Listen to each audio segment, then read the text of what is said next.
안녕하세요, 손쌤입니다. 네, 두 번째 시간이 되겠고요. 오늘은 4단원의 두 번째 시간, 각국의 근대화 운동에 대한 이야기를 나눠보려고 합니다.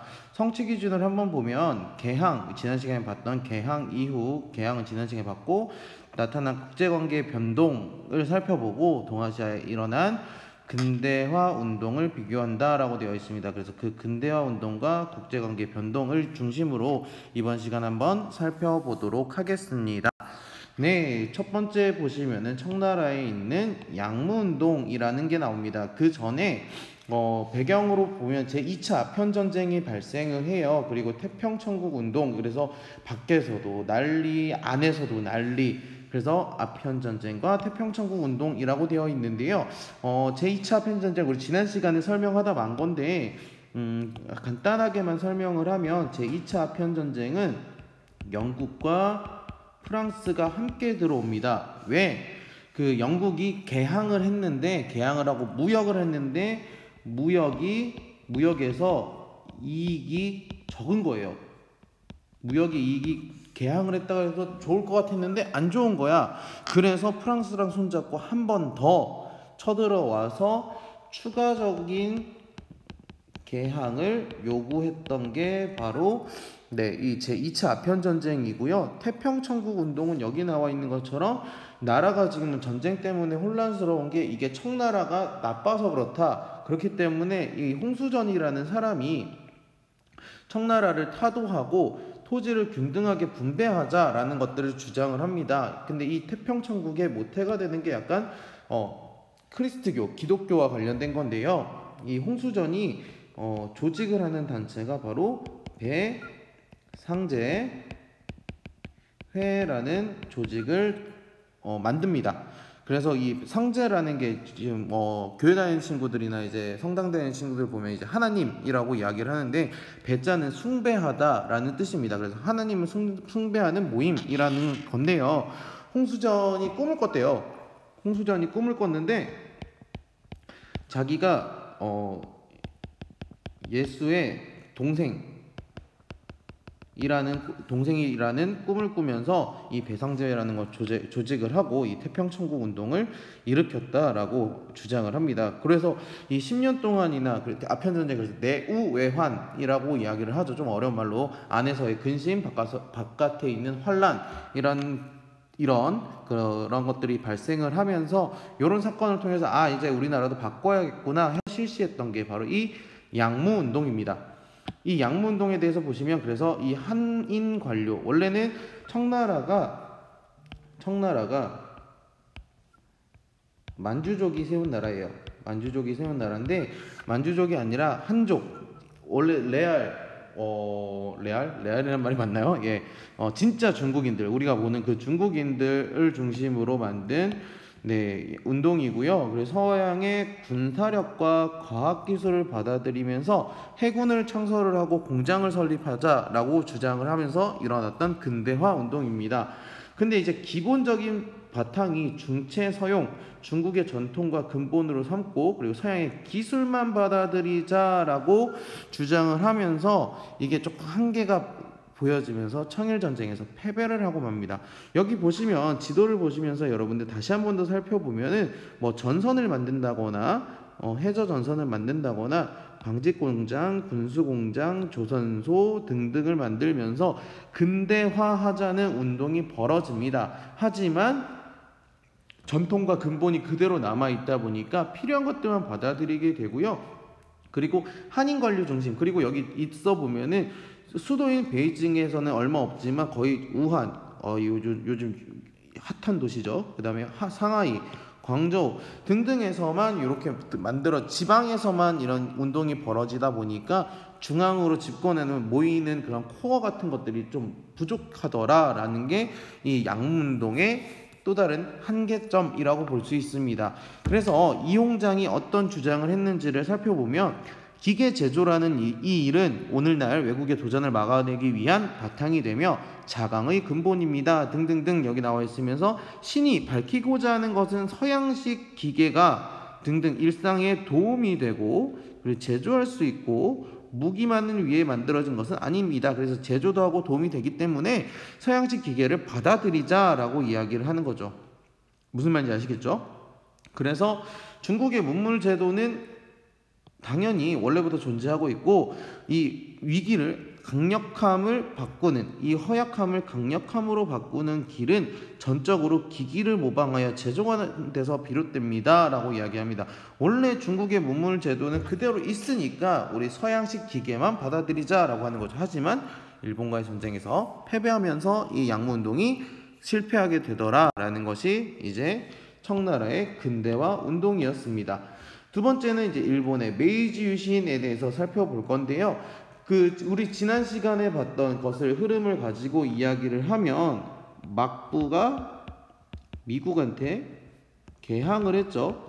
개항을 하다 보니까 이렇게 경제가 혼란해지는 겁니다. 왜? 미국의 물건들이 계속 들어오다 보면 자연스럽게 일본인들이 쓸 물건이나 일본인들의 재화 이런 것들이 부족하게 되잖아요. 그러다 보니까 이 막부 세력을 반대하는 반막부 세력이 등장하게 되고요. 그러면서 이제 에도 막부를 타도하고 기존에 있던 천황 중심의 새로운 정부를 수립하게 됩니다. 이게 바로 이 메이지 정부가 되겠는데요. 그러면서 이 메이지 유신이라는 일본이 국가 주도적인 근대화 운동을 합니다. 근데 청나라와 다르게 일본은 서양의 근대 국가를 모델로 한 근대화 개혁을 추진을 하는 거예요. 그러니까 서양의 근대 국가를 그대로 서양이 이렇게 했으니까 이렇게 따라하자라고 해서 모든 것들을 바꾸려고 합니다. 기존의 막부 중심이 아닌 천황 중심의 중앙 집권 체제를 수립을 하고요. 그리고 징병제를 실시를 하고요. 이 징병제를 실시했다는 거는 누구나 다 군대를 간다는 건데요. 이게 굉장히 큰 반향을 일으킵니다. 왜냐하면은 기존에 있던 막부는요, 여러분들이 아는 사무라이들을 얘기합니다. 사무라이들이 가지고 있을 가장 큰 특권은 얘네들만 칼을 가지고 있을 수 있다는 거죠. 발음이 좀 꼬이네요. 그런데 그게 아니라 징병제를 실시해서 누구나 군대를 갈 수 있다라고 이야기를 하는 거는 군사력이 높아지는 것뿐만 아니라 일반 서민들, 일반 백성들에게도 나도 군인이 될 수 있구나, 그럼 나도 사무라이처럼 할 수 있구나, 그러려면 천황에 충성을 해야겠구나 라는 효과를 가지고 왔다고 합니다. 네, 지금 남학생들 의아해하고 있죠. 남학생들 몇 년 있으면 이제 군대를 가야 되는데, 그때 지금은 이제 군대 가는 게 되게 부담스럽게 작용을 하겠지만, 이때 일본에서는 이 군대를 가는 게 이랬구나 라고 받아들여진다라는 겁니다. 그러면서 이제 근대적 토지세, 세금도 그대로 받아들여야 되겠고요. 가장 이제 식산흥업 정책, 그리고 신분제를 폐지를 합니다. 이러면서 근대화, 일본은 국가 중심의 천황 중심의 근대화를 실시를 하게 되더라라는 겁니다. 그래서 일단은 청과 대등한 입장에서 청일 수호조규를 체결을 하고요. 그러면서 서로 이사관, 영사관을 두고 서로 친하게 지내자. 그러니까 말 그대로 그 전에 있던 조공 책봉 질서, 조공을 하거나 책봉을 하거나, 그래서 상하 관계로서 맺어진 외교 국제 질서가 아니라 대등한 입장에서 이런 수호조규를 체결했다라고 하는 게 가장 큰 메이지 유신으로 인한 변화가 되겠습니다. 그리고서 아까 선생님 하나 체크 안 한 거, 이와쿠라 사절단도 파견을 한 거, 그 얘기를 좀 하려고 하는데요. 이와쿠라 사절단이 뭐냐면, 여기 나와 있는 것처럼 여기서부터 출발해서 한 바퀴 쭉 돌고 옵니다. 한 바퀴 쭉 돌고 와서 가장 먼저 하는 게 제도와 문물을 조사하는 거, 이걸 통해서 우리 일본이 어떻게 발전을 할 수 있을까를 보고 오게 하는 게 이제 이와쿠라 사절단의 가장 첫 번째 임무였고요. 두 번째는 기존에 맺었던 다른 나라들과 맺은 불평등 조약을 좀 개정하려고 했는데, 요거는 큰 성과는 거두지 못하고 했습니다. 대표적으로 이제 이와쿠라 사절단에 있는 대표적인 사람이 이 후자 유키치인데요. 이것뿐만 아니라 되게 청년들이 많이 갑니다. 젊은 사람들이 많이 국가가 보내는데요. 요 플러스 대표적인 사람이 히로부미입니다. 히로부미 여러분 아시죠? 예, 우리나라 초대 통감을 지냈던 사람입니다. 물론 안중근 의사에게 의해서 사살을 당하긴 했지만 요때는 이와쿠라 사절단으로서 일본의 발전을 위해서 이렇게 봤던 사람입니다. 후쿠자와 유키치가 어떤 주장을 했는지 한번 살펴볼까요? 우리는 이웃나라의 개화를 기다려 함께 아시아를 번영시킬 여유가 없습니다. 서양의 근대 문명을 받아들여 일본의 낡은 틀을 벗어나고 아시아에서도 벗어나야 합니다. 라는 이 탈아론이라는 책을 썼습니다. 아시아를 탈출하는 방법을 후쿠자와 유키치가 쓴 이 책에 나와 있는 대표적인 문장이라고 볼 수 있겠습니다. 오늘의 퀴즈가 나왔네요. 오늘의 퀴즈는 지금 계절이 봄이죠. 점점 이제 일교차도 심해지고 지금 선생님 아까 출근하면서 보니까 벚꽃도 많이 폈더라. 벚꽃이라고 얘기했네. 벚꽃과 뭐 있는데요. 봄과 관련된 단어, 여러분이 생각나는 봄과 관련된 단어를 한 가지 써주시면 될 것 같습니다. 넘어갈게요. 이제 일본의 개혁을 봤고요. 이제 조선의 개혁을 한번 살펴보도록 할게요. 조선 같은 경우에는 개항을 하면서 개화 정책 여러 가지 하면서 이제 일본, 중국, 뭐 청나라, 미국 여러 가지 이제 조사 시찰단이나 영산사를 파견해서 문물을 시찰을 하고 오게 됩니다. 왜? 제도와 문물을 보고 와서 조선에 가능한 것들을 가지고 와서 조선을 발전시키고자 하는 유학생들을 파견을 하는 거죠. 그리고 개화의 전담 부처로서 통리기무아문이라는 걸 설치를 하고요. 신식 군대인 별기군도 하나 창설하게 되겠습니다. 그래서 점점 개화 정책을 펼쳐 나가는데요. 그러면서 개화의 방향을 둘러싸고 왜 주변에 있는 청나라와 일본을 보면서 개화 세력이 분열하게 됩니다. 이모군란을 계기로 분열을 하게 되는데 온건파 그리고 급진파 이 두 개로 나누어지는데 온건파는 청나라, 급진파는 메이지 유신, 일본의 메이지 유신을 가지고 이야기를 하자는 건데요. 온건파 같은 경우에는 서양 기술만 받아들이자 아까 청나라의 뭐처럼요?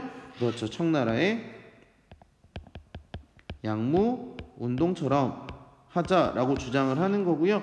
급진파 같은 경우에는 여기 메이지 유신, 일본의 메이지 유신을 보고 본뜨자라고 주장을 한다라고 보시면 되겠습니다. 그것들이 이제 응축돼서 나왔던 사건이 바로 이 갑신정변이 되겠는데요. 급진파가 이제 정변을 일으켰죠. 하지만 며칠 만에 끝나요? 그렇죠. 3일 만에 끝나는 3일천하로 끝났다라고 보시면 되겠고요. 그 가운데 있었던 이제 조선의 근대화 개혁 대표적인 게 바로 이 가보개혁과 을미개혁이 되겠습니다. 가보개혁이랑 을미개혁 같은 경우에는 뭐 중간에 동학농민운동도 있었고요. 그러면서 뭐 을미사변도 있었고요. 여러 가지 사건들이 있는데 조선의 근대화 대표적인 거 근대화 운동을 찾아봐라라고 하면 이제 가보개혁을 이야기를 할 수 있겠습니다. 왕실과 정부를 분리시키고요. 근대적 내각제를 수립을 하면서 조세제도도 합리화하고 신분제가 드디어 없어지고요. 노비제도 폐지가 된다라는 등의 가보개혁 여러 가지 정책들이 나왔던 것이 바로 이 가보개혁이 되겠습니다. 그리고 나서 그 1년 뒤인 을미개혁 또는 제3차 가보개혁이라고 하는데요. 그때 우리는 태양력 그리고 단발령 머리를 자르죠. 여러분 지금 상투 튼 친구 없죠? 그 단발령을 시행해서 짧아졌다라고 하는 겁니다. 온건파의 대표적인 인물이었던 김윤식이 이런 말을 합니다. 서양의 종교는 멀리 마땅해야 하나 그들의 기구는 이루어 백성의 생활을 편리하게 할 수 있다. 그렇기 때문에 서양의 기술만 받아들이자라고 하는 이 김윤식의 이야기도 한번 여러분들이 눈여겨보시면 될 것 같습니다. 이제 마지막으로 이제 한번 정리 한번 해볼까요? 오늘 여러분들이 보신 거는 바로 근대화 운동입니다. 근대화 운동. 근대화 운동은 자 청나라에서 그리고 일본에서 그리고 조선에서 나누어서 설명을 할 수 있는데요. 청나라 같은 경우에는 대표적으로 있었던 근대화 운동이 바로 뭐였어요? 청나라에서는 양무운동이 되겠습니다. 양무운동이 되겠고요. 그리고 이 일본 같은 경우에는 메이지 유신이 되겠고요. 그 다음에 조선 같은 경우에는 가보 을미 개혁이 되겠습니다. 대표적으로 이제 양무운동 같은 경우에는 키워드가 되는 게 바로 그렇죠. 중국의 몸을 그대로 서쪽의 기술만 받아들이자라고 하는 게 이 중체소용의 입장이었고요. 메이지 유신 같은 경우에는 누구 중심? 그렇죠. 천황 중심으로 이루어졌더라라고 하는 게 가장 큰 특징이고요. 을미개혁 같은 경우에는 다르게 갑을미개혁은 간단하게 뭐 좀 더 심화해서 말씀드리자면 일본의 입김이 좀 들어간 기억도 있었다. 우리 이건 한국사 시간에 배웠던 거예요. 한국사 시간에 배웠던 거지만 갑을미개혁 대표적인 신분제 또는 태양력, 단발령, 왕실과 정부 사무의 분리 등등이 있었다라고 보시면 되겠습니다. 청나라를 보고 배우자고 했던 게 바로 온건파 그리고 일본에 따르자라고 했던 게 급진파, 급진개화파, 온건개화파가 나눠져 있더라 정도만 여러분들이 간단하게 정리를 하시고요. 그 내용들은 여러분들이 조금씩 살을 붙여 나가시면 될 것 같습니다. 고생하셨고요. 다음 영상에서 만나도록 할게요. 안녕.